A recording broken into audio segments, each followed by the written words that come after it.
So what's something that you think needs to change no matter who gets in charge? What's like the number one issue in Toronto and Scarborough that you think needs to be dealt with?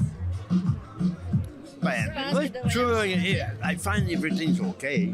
I got kicked off Chris Guy's property for just taking photos. And when I've been coming to a lot of freedom rallies, and this goon here up there, this little fatso here with his little security. You can always rely on you for references such as the show Dallas. Well, you know, it was quite popular back in the 80s. And They don't know how to create programs like the one I just described that's going to create incentives to attract multi-billions of dollars of investment. And that's how you're going to balance that budget. That's how you're going to turn that deficit into a surplus. And then surprise, surprise, I can do things like bring your property taxes down. We're in the middle of a driveway. We're getting hit by cars.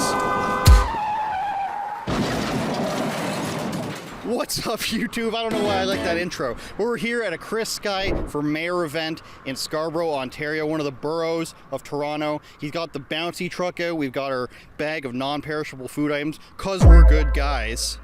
And we're going to see what's going on here. We're going to get an interview with Chris. Hopefully, we'll speak to Donald, the character of all characters in Canada. I think this is a political statement.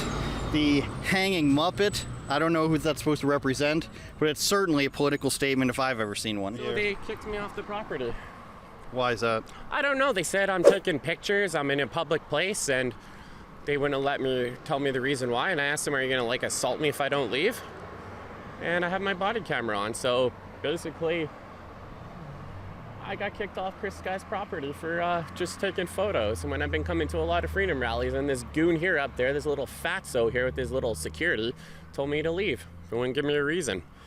You have to give me a reason under the Property Trespassing Act for that, and he wouldn't tell me. So these guys are gonna look really good online. So basically, I'll let you know too, they're not wearing proper gloves for food handling safe. So there you go. You want to piss me off? Now you're gonna get pissed off more.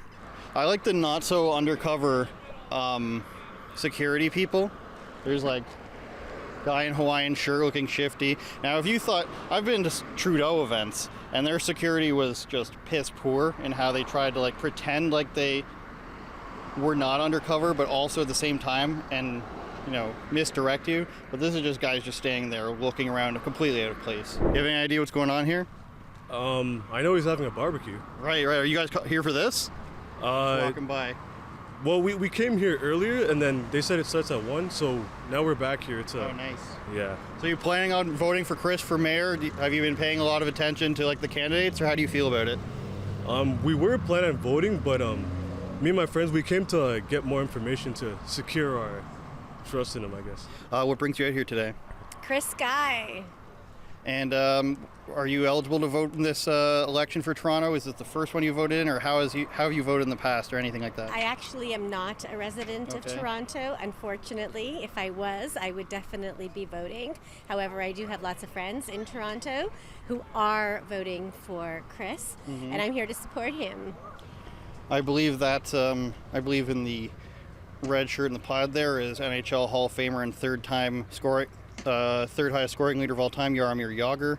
That's who I believe that is. Getting a shot of that, and we'll put it side by side up. I believe that's Jagr. What do you see as the biggest political problem in Toronto right now that needs to be solved? Well, the health care is bad. The subways, just in general, the GO trains, subways are the worst. You know, people are getting killed and jumping in front of the trains, and it's just not Toronto anymore. I've jumped ship. I'm now supporting the New York Rangers. I can clarify on that if anyone wants to know, but Leafs are dead to me. A lot to do with their, trans stuff. Well, I'm from Hamilton, actually. But it's funny, we have a lot of similar problems in like every city. It's like the same thing. So honestly, if Chris can do something about especially the homelessness, like I remember like the mall downtown in Hamilton, actually, like just seeing floods of like homeless people just like everywhere, just like outside. And it's just so sad because it's just unacceptable. It just doesn't make sense. With all the money that's out there, it just doesn't make sense. Our money's being thrown around. People are flying private jets and then talking about our carbon footprint. It's kind of suspicious, you know what I mean? Like, it's ridiculous. But you know what? I trust Chris, and he's a really cool guy. So. Tu parles d'Equateur? No? No, you don't know him. I'm from New Brunswick. But a long time you live here. Would you like a mustache? Just stay calm, boys. French Canadians are a little odd. But about Chris, he's a good guy. I know he's a good man. How long have you lived in the area? Yeah, 24 years. So what's something that you think needs to change no matter who gets in charge? What's like the number one issue in Toronto and Scarborough that you think needs to be dealt with? Man, but sure, I find everything's okay. I don't know. Can change. They need a lot of change, for sure. Yeah, I know, but The whole system. I like it. You drop the rent. Yeah? Yeah. Everything's really expensive right now, eh? Depends the rent you live in. So depends the rich one or the poor one. It's all the same price. Yeah. That guy is basically just one of my relatives. Like, I've got like 10 French family members who would say the exact same thing. Might as well be my cousin. All right, we're here with David Menzies. How are you, sir? I'm doing great. Don't I know you from somewhere? No, that was a dream. That was a fever dream. Yeah, well, maybe that might be that season of Dallas where Bobby never died and you never left us. But I can always rely on you for references such as the show Dallas. well, you know, it was quite popular back in the 80s. I know you're probably a child of the 90s or what have you. Would you like to reference Love Boat next, or? I hated the Love Boat. I wish they had something called the Hate Boat. Now, David, when I see you at one of these events, you get so much love. People call you a hero. I know you're not a hero. I know you don't deserve the praise, but how does it make you feel getting all the praise at events like this? Well, you know what? A hero ain't nothing but a sandwich, as the saying goes. But, you know, Andrew, in all seriousness, it is incredibly humbling. People shaking your hand, people who want a selfie. That's all I can think of. It is so gratifying. It's so humbling. I never turn down anyone, even if I'm running behind, because you know what'll happen. What? I met David Menzies at this event. I asked for a selfie, and the guy said, "Oh, you got no time," and and then my reputation's in the mud. So I always say yes, and I love it. And you know what? These are great people. These are good people. All they're asking for is a media outlet to tell the other side of the story. Nice tagline there. I want to see what this guy's all about. If he's representing the community and the family, then that's what I'm about too. So we're trying to cross promote and to see, you know, just what they're going to do for this city, because we've been pushing that for years to try to bring communities and families together for the betterment of Toronto. So I'm all about Chris's campaigning. So what's the number one issue you think in Toronto that needs to be solved? There's too much division. Everyone's in their little corners doing the little thing, and we got to come together as a city, as a nation, because we're at war right now. I mean, if you look at the world right now, there's a lot of evil happening, and it truly is a battle, a spiritual warfare. So how do you combat that? You come together, you stand up for your families, for the innocent, and you fight for them, and that's what we're trying to do. Man, like honestly, like in Toronto right now, like if I would say the number one thing that needs to be fixed, man, number one, you obviously have like the housing crisis, which obviously I know that's not up to the mayor alone, but we have that. And two, the crime rate is going crazy, man. Like I think I saw a statistic where they said like 250 cars were stolen in just 1 month alone. Like crime is going crazy. You can't even go to the TTC, right? Like, and like my nephew takes the bus to school every day. And like, I want to make sure that he's safe on there. So like, that's the number two things that I want to see fixed. Yeah. I just posted a video the other day of a person shaving their pubes on a TTC bus. Lord, oh Cut to that right now. God, please, no! No! No! No! That's what I'm saying, man. Like, you know, you got people shaving their pubes, people getting tossed onto the tracks on the TTC. Like, it's starting to look like Gotham City. And it seems as though all the people in charge are just giving these cookie cutter answers like, yeah, we're gonna put 1 or 2 cops on there, but nothing's really changing, right? So I just wanna see somebody with a backbone. I'm the only candidate that has experience of over 2 decades working within the private sector, but having to deal with every single department within the government. I worked with government municipalities, not just in Toronto, but all over Ontario for the last 20 years. I know how governments operate. I know the red tape. I know how to cut through it. And most importantly, I know how to make government run more efficiently, because as a businessman, I always tried to make them run more efficiently for my benefit, because time was money. So I learned how to make things happen faster than they're supposed to, because in government, things take longer and they always cost more than in the private sector. Why? Because we're on time constraints and budgetary constraints. When the government screws up, they just take more of our money. And that's what they've been doing for the last 40 years. And every single year, this is the bottom line, the government gets bigger, the government spends more, and the government does less with more, but expects you to do more with less. And that's been happening every year since I've been born, 40 years ago. And now it's got to the point where the average person can't even make ends meet in Toronto. And you have someone like Olivia Chow screaming, "I'm ready to raise taxes." That's what we need. That's what we want to hear. And then she's talking about rent controls. I'm the only candidate talking about how we're going to get people back as homeowners once again. I'm a police accountability guy. I fucking complain to cops and tell them I'm allowed to be everywhere. It's so gay. I'm keeping the cops accountable. Check me out. You think I'm not allowed to film on this fucking sidewalk? Well, I can. Too bad. Where did he? He's still there? Yeah. Girl's recording. Yeah, so this is what all the rhubarb is about on the bus, I guess, the bubble bus. I feel like this is what... There's no step on this. I have to, like, jump out.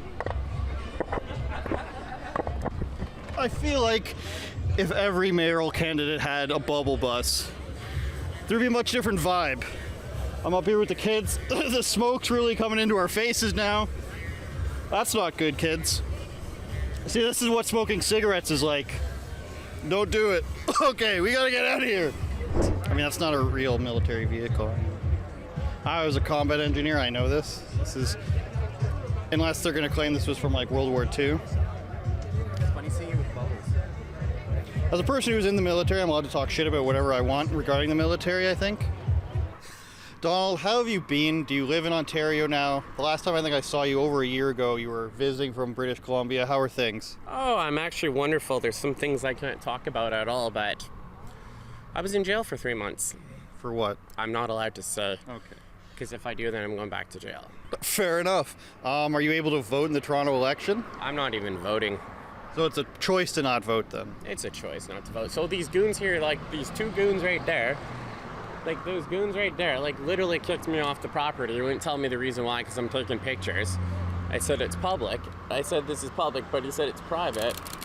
And he wouldn't tell me the reason why. So basically, well. Got a high-powered lens here. Yeah, high-powered lens at work. How much is that costing you? That cost me $450. Yeah, lenses are expensive. No, it's not. I got this used. All my camera. Okay. Mystery camera person X knows how expensive cameras are. We should get out of the driveway here. Let's talk about the Toronto election. Yes, sir. Now, I think CP24 could have the highest rated Toronto election debate of all time. If they included Chris, they included Ben Bankus, Anthony Fury.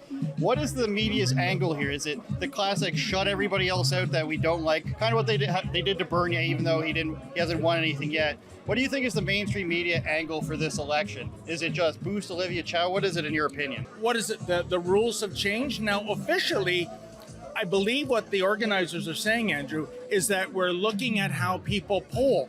Now, I've had 3 robocalls on the polling, and Andrew, the polling doesn't make sense, because when you're going to list 102 names, I mean, to be perfectly fair, it would be alphabetical order, right? The first name mentioned always is Olivia Chow. Now, why is that? The order you are, in the ranking is very important. I want to ask you about Olivia Chow, because I know you've been around the scene for quite some time. Remind everybody about some of the facts about Olivia Chow. I'm a little bit blurry on them. She had to resign from the police board or something like that, and she was living in government housing while she was in office. How much do you know about her history? Yes, her and her late husband, Jack Layton, they were actually living in government subsidized housing. these are two people who I'm sure were making six figures, completely unworthy of living there. It was a scandal. I guess it showed yet again, Andrew, socialism ain't for the socialists, right? And, she's run for mayor before. And what I always find is that it's like a bit of a time warp. She's not up to date, I think, on the most current issues. And again, going back to Rob Davis, not that I'm campaigning for him, he had a good line. If you own a house or you own a car, Olivia Chow is your enemy. Your taxes are going to go up if you're a homeowner. If you're a car owner, you know what gridlock's like in Hogtown. She's going to put in more bike lanes. She's looking at demolishing the Gardiner Expressway. I really think, sadly, because I love Toronto, but I think with Olivia Chow, with her left-wing values in place, we will be on the fast track to Portland, Oregon North. I think we have to go. I was saying to this gentleman, I'd like to see Toronto split back into Scarborough, Etobicoke, and Toronto. I think that each district is almost 1 million people that deserve to have their own representation. It's not working. It's too watered down. And also, I think the big number one problem, I like your question, would be we don't need the UN to tell us how to manage the city. We have engineering talent. We have urban planning talent. We have, we have talent right here. We don't need Tedros, the WHO in Ethiopia telling us how to manage our healthcare system. So there's a lot of problems. There's a problem with the education system. That's a mess. Is there a particular UN directive that you're referring to, maybe? Well, it depends which one. I mean, you've got the health directives. You've got the... Well, the sustainability one is usually one that I think causes the biggest problems. I'm probably not an expert on all of them, but the general thrust is that we need the WEF and the UN to tell us what to do. Are we brain dead? We don't have the competence to we have professionals. We have people here that think for themselves. We don't need one size shoe fits all solutions to manage our lives ourselves. But you are down with fascist dystopias, right?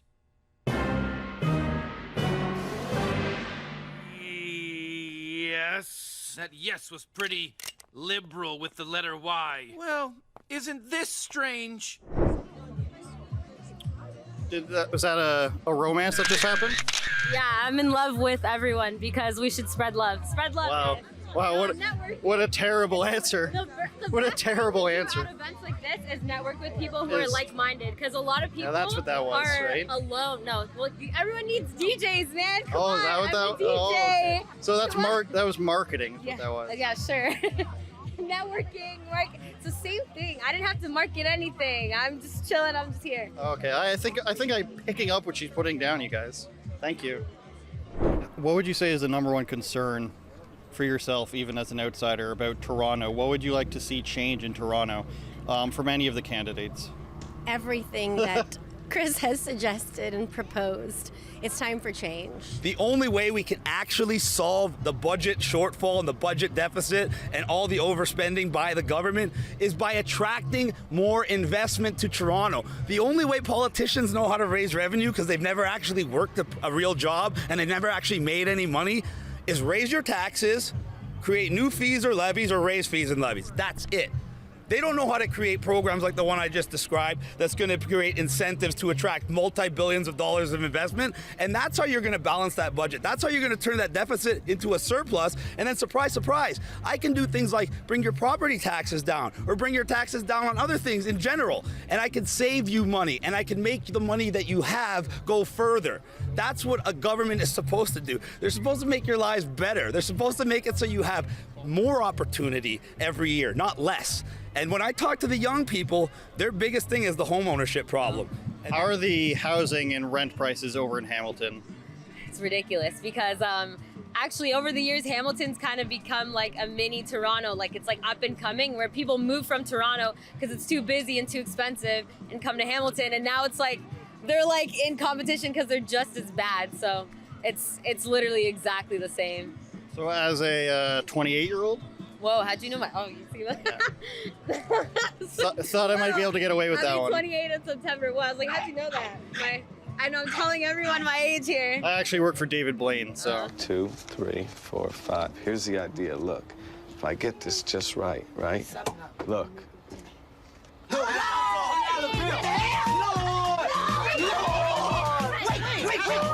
serious? You're a magician, cool. Exactly. So do you think that you have like a future in this province? Because you look at the prices of housing, you basically have to move like 4 hours away from Toronto to be for anything to be under $1 million. Do you see a future for yourself in this province? Do you think you're gonna have to move away at some point, or are you already in a situation where you're lucky enough to have like maybe gotten a house before things went crazy? Honestly, I'm just going day by day. I just have faith in people. You know, if we come together just like we are now, in numbers, it really matters. How will you work with a premier like Doug Ford in terms of that? He's talking about eliminating the green belt. He campaigned on it, now he's calling it just lines drawn on a map. How will you work with him? Because I think, like you've mentioned, the planning for sustainable housing and housing development has pretty much failed with the amount of people coming in here. How will you work with him, and will you challenge him on anything like that? Well, I think Doug Ford wants me to win more than any of the other candidates. You think he'd rather work with me or Olivia Chow? Thank you. That's all I got to say. Okay, what's our opinion on girls doing like OnlyFans and stuff? Oh, that's disgusting. All right, so OnlyFans is disgusting, you're saying? You want to add more words to that? I think it's disgusting how they try to promote it as like women empowerment or something. Like this whole like feminist thing is like, it's really kind of gross. It's like, it's more of like a men hate thing. It's not really like promoting love for women or being a woman. It's more like the hate of men. And like, I understand the trauma. I do get it because I was there too. We've all been there as women. I'm sure now they're targeting men and making men say like, you know, like things about women. It's just like, no one's seeing that they're making us go against each other. Just like with the vaccinated, unvaccinated, like, you know what I mean? They don't have to do anything. They just like put us against each other by putting us in two different categories and telling us you're different, that person's different, like argue about it. You know what I mean? So yeah, with the OnlyFans thing, I think it's honestly gross because women, you're valuable. Like don't let them play with you and make you think that like you're valuable by showing off your body and doing all this gross stuff and like exposing yourself in like sexual ways. Like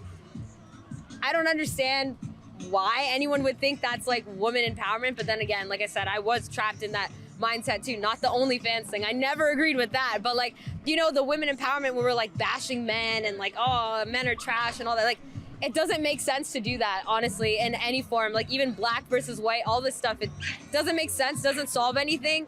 Just constantly talking about your problems. It's like, we know, like, what are we gonna do about it now? Okay, women are oppressed, black people are oppressed, like, okay, if you feel that way, what are you gonna do about it? Because like I said before, your voice matters. Like you have power within yourself. Are you gonna do something? Are you gonna keep complaining about it, right? So I think my solution is I'm just gonna become a woman, I think.